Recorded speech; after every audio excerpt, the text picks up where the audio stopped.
What is up, wrestling fans? Welcome to another Pay-Per-Viewpoint post-show edition of the Smark Moment Smack Talk podcast. The first of, normally I would say 3 for this weekend, because there are 3 events. Technically, there was 4 when it comes to the TNA thing, but we're not going to count that one. But we're going to do a combo one tomorrow night, so this is the first of 2 then for the 3 events of what we're doing here. This is not a pay-per-view. They don't even call them that anymore. Premium live events. It's not quite that either. It's a special TV show broadcast, though, of WWE's Saturday Night's Main Event 39. Just went down. We got to talk about what happened, my thoughts on everything, good, bad, whatever it might be. So I invite everybody to do the same in all the different avenues you can. If you're listening to this after the fact, make sure you leave a comment below on YouTube or wherever it is that you are listening to this. If they do have a comment section, if they don't have a comment section, you could always go to smarkoutmoment.com, leave a comment on the pages that are there. You could also head up the Discord server, which I will put up on the screen right now. That is the link for that. Obviously, if you're listening to the audio only version and you can't see the link right now, then go to smarkoutmoment.com and you can see on the right-hand side a link on the little image that says to join our Discord server. Chat it up there, though. That is a great means for you to just throughout the day say your mind and speak a piece about pro wrestling or Fanboys Anonymous stuff, as we've mentioned before. You know, welcome any... I don't want to say any discussion because I don't know what people will put out there. I welcome any reasonable discussion. And, you know, it's always fun to just randomly see a meme from somebody or just have a random discussion about something that's maybe it's not about the current stuff, but hey, you're watching a show and you're like, oh man, rewatching this match is so good. Or, you know, it's up to you guys. I want to foster a great community over there. So hop on over there if you want to be a part of that.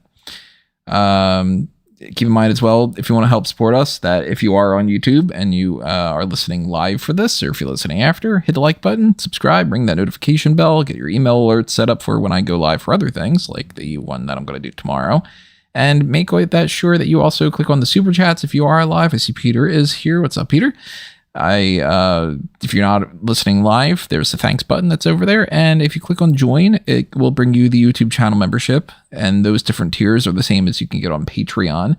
$1 a month or up, greatly appreciated. $5 and up gives you early access to stuff and it's ad block forgiveness. $10 and up, you got the Darkcast tier, and then you pick Poison after that. Of course, if you want to do the higher tiers than that, so that's, you know, greatly appreciated. But, you know, that is stuff to keep in mind for the future and everything with the Discord as well. As I mentioned before, we like to try to get something involved with some like open house things and get some callers in, do that kind of stuff. Maybe play some live editions with other people of Play the Game and do a little bit of that. But well, let's get started on this. So I don't have a lot to say about Saturday night's main event. Actually, I should bring up even the match order because I don't want to get that messed up and have to do that. Because this was very forgettable. I should, you know, that's not the right way of putting it. It's not that it was very forgettable. It was, it's a show that has some moments in it that are good for the moment things, and you know, it leads to something else in the future and all, but match wise and presentation wise or whatever, you should not bother to watch this. You know, you are way better off just checking a few TikTok videos of this, or, you know, go to YouTube and then click on the highlights or something. You probably can skip a lot of the highlight stuff too. You only need to know a few little bits and pieces of information, and that's what I'll break down and I'll tell you about. And, you know, kind of one by one order of those few little elements of that. See, Rob is in the chat. Yeah, Rob, I would be on this, but Tony is going to be done by the time I throw on a shirt because I'm sure he has nothing to say. 100%, basically, yeah. And I guess we might as well just go ahead and get with it. So the opener of this, actually, I should put this out there just before we get too into it. Is anybody else having Peacock feed problems? I had like 4 or 5 different issues going on with this. When I first started it off, they ran a commercial for me, and I paid for the Premium Plus where you should not have a commercial. And that was before even loading the screen that said the coverage will begin soon thing. So I know that it wasn't like a broadcast thing. So that was annoying to have paid for a non-commercial one and get a commercial anyway. I was having some trouble loading a little bit for me, but then throughout the whole show, after a few minutes, the audio sync would be off. And it was pretty noticeably off. Like, I usually have for a lot of these shows, can't do it tomorrow because there's 2 shows at the same time, but I have to the side of me the second monitor for this, and that is like a TV that I use for a second monitor. That's where I usually do some coverage stuff when I'm, lots of websites, bring up a lot of things. I usually have like 4 windows, and then I have a TV above because I'm in the living room here. So the TV above is where I watch the pay-per-views.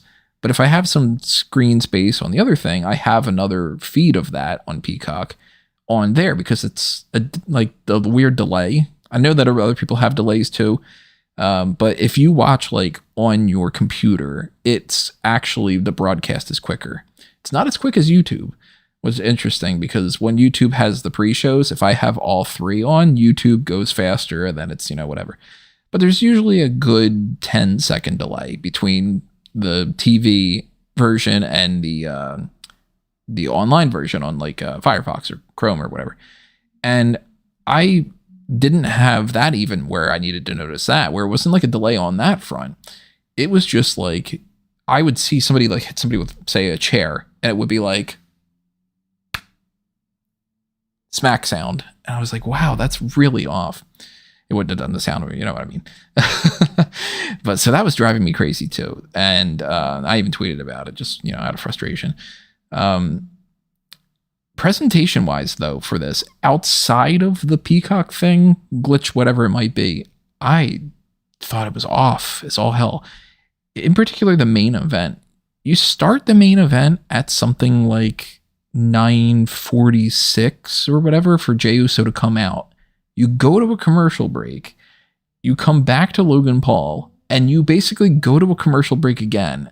And I'm noticing that it's 9:48. They cut back to the match at 9:51. They go to another commercial break, and I'm like, did you forget that you needed other commercials and you needed to just jam them in there at the end? Thought that kind of stuff was off. I don't know if they half-assed it, if they had a different team tonight, who was the editing supervisor, whatever it might be. Presentation-wise, I thought it was kind of shit. I don't know if I really like the Saturday night's main event setup of doing matches on like NBC and all that, where it's kind of a mini pay-per-view, and then you have to include the ads the same as you would with a TV show. So it's basically just like an extra episode of Raw. I don't know if I really love it. I think it works better in an era where you don't have so much TV and it's not 3 hours of Raw and 3 hours of SmackDown and 2 hours of NXT and then Evolve and all that other stuff. At that point, if you were to just do like a special show and we had 2 hours of Raw, 2 hours of SmackDown or something like that, yeah, then sure, you get your extra bonus thing. But I guess it's quarterly, so it really doesn't matter. I mean, point being, if you like the matches and stuff, then I'm sure that you would be like, this is a great show. This is amazing, whatever. I thought the matches were as baseline as they could be. Like, they were fine, not a single one of them stands out to me. One of them wasn't really so much of a match, but like I wouldn't tell anybody to go watch this pay-per-view and to be like, oh, this match was super great between so-and-so and, the steel cage match or something. More than anything, I think the 2 of the matches were kind of, and maybe even 3, were kind of like subpar to TV matches in some ways. So that too, another thing where I'm like, I don't know if I would really recommend going in. It's a few moments to watch clips of, and that's this whole event. So let's start actually breaking down the matches and the moments too, because moments mean more. Seth Rollins and Bron Breakker start off tag team match against CM Punk and Sami Zayn. The heels win by pinfall. And Paul Heyman gets involved. Of course, he's going to do that at some point. But the interesting element of this isn't anything that they do during the match. Although there were a couple spots, like Breaker, I believe it was like he jumped onto Sami. Maybe it might have been Punk. I don't know. It was one of those two. But the big thing was at the end, the involvement from Bronson Reed. Reed pops up. He goes after CM Punk. And it seems like Reed has joined the group, which doesn't have a name yet. I guess it's a trifecta of terror or something. I think I had read one somewhere. I was calling on the new Dangerous Alliance for a little bit, but they don't seem to be going. Cole said something about like this coalition something. The Bronson Reed element of it, though, is interesting, not only because we were saying, if it's the trifecta of terror is what it is, apparently. It can't be the trifecta of terror anymore if you got 4 people. So, the elements that are interesting are, we had talked before about bringing in Jeff Cobb, and the idea of, is Jeff Cobb going to be the person that helps Seth Rollins and Bron Breakker out, and he becomes a new member of that crew? And we had a whole discussion about, do they need another heavy if Bron Breakker is playing that role? Well, it seems like they got one anyway. It's Bronson Reed, big Bronson Reed, as they say.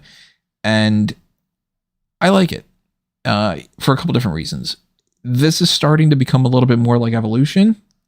And if you look at it like that, Paul Heyman is in the Ric Flair role. Seth Rollins is in the Triple H role. And then you got Bron Breakker and you got Bronson Reed. That's Randy Orton and Batista. So I like that they're doing that. And Bronson Reed's cool. Bronson Reed's good. If they were going to give a push to another big man that's on the roster, there's very few options as it is. And even with the few options, you can bring in like an Oba Femi. He's already the NXT champion anyway, so you couldn't really do that. I mean, I guess technically you could, but whatever. But outside of like Oba Femi, I don't think that there's a better person to be that big man role. Like Bronson Reed's great. We just got rid of Braun Strowman, and he wouldn't be my pick for that role at this point in his career either. So cool that Bronson Reed's going to be a part of this group. I like that dynamic. Interesting that he is based off of the feud with Seth Rollins and stuff, but there's crazier things in wrestling than people no longer hating each other and then becoming a team. Let's see what's going on in the feed here. Peacock was go to my end for Peter. Happy Logan Paul lost. Anthony, we all knew that Cena would win. Yeah, I mean, we'll come back around to that. So the tag team match, quality wise, was what it was. The Bronson Reed element, very cool. Then there was the United States Championship, the women's US title match. And this match wasn't really all that good. I don't have anything to say about like the what led into it, other than like the very end of it was the most interesting part. Zelina Vega botches 619, and then she kind of like goes for a second kick to sort of make up for it, like not connecting. And it seems like that's where she blasted Chelsea Green in the face. And the minute or so that was left in the match, Chelsea's bleeding a whole lot. So I don't know if she has a broken nose or if she just got her nose busted open, but Zelina retains. Moving on. It's basically, that's the only thing to talk about there. John Cena beats R-Truth in a non-title match. Again, I don't understand why it was a non-title match, but whatever. For some reason, they felt the need that it had to be. The short of this was that it was really short, and they did what they needed to do. R-Truth tries to get John Cena to turn over the light side of the force, basically, and Cena decides that he's going to play a little game of like, I'm not going to hit you with the championship, but when the referee takes the belt, I'm going to low blow you and give you an attitude adjustment. So they did what they did. I thought it was kind of funny that R-Truth came out as John Cena, basically, like with the entrance theme and all. So, it's a short segment, but it needed to do just the bare minimum, stuff like that. I think it could have been a lot better. I think that if they wanted to have John Cena like beat the shit out of R-Truth, then that would have been a good moment to get a lot of heat. And they're missing that on the John Cena heel turn right now, so I think that they should have done that. But they're clearly going in a different direction with some of this stuff. Peter says in the chat, I don't even remember you talking about the Women's United States Championship on the pre-show. That's how forgettable it is. That's because they didn't announce it on the in the time frame for that. They only announced it last night on SmackDown, and I was assuming that they wouldn't. We talked about how we didn't think that there was going to be a women's title match, but they decided at the last second, well, it's like 10:30 at night or something, we're going to announce that. Okay, nobody's going to know that it's even on the card. But yeah, the John Cena thing, they could have done more. He could have beaten up R-Truth more and gotten more heat. Steel cage match, and we're talking about heat. Damian Priest wins the match over Drew McIntyre by walking out of the cage, which they're very casually just walking out. Now, what's funny about this is the match itself, totally fine match. The heat that it brought out from Jesse the Body Ventura is the real story here for me, because Michael Cole's trying to explain to Jesse, because Jesse goes, wow, you're going to win by walking out the door. And Cole is like, oh, Damian Priest wanted to walk out the door because it's like an ultimate sign of disrespect, like an insult, that he would just casually stroll out there and he wouldn't give him like the honor of pinning him or something. And he's basically trying to say that in short form. And Jesse just repeats over and over, basically saying like, that's fucking stupid. Why is he going out the door? Why wouldn't he have just climbed the cage? He could have pinned him. He should have climbed the cage or pinned him. This is stupid. This is a dumbass rule. Like, he hated it. And it was fucking great, because he would not shut up about it. And this is during the time frame as well when they're lowering the cage and Lillian Garcia is doing her announcements. He's talking about the idea of, oh, I made history by going up here. I wrestled back in the day. I went from the commentary booth, and then I wrestled, and then I came back to the booth, and nobody had done that before. Pat fucking McAfee, this douchebag next to me. Because he forgot his name a little bit. He was just like, this fucker, you know. He did that. He's like showing me up and whatever. Lillian's trying to give the announcements, and Jesse just keeps going, yeah, because I did it first, and fuck you and all. And you could see Cole is just like trying to go like, shut up, Jesse. You know, she's doing the announcements. So that was more interesting to me than some of the other stuff that happened tonight.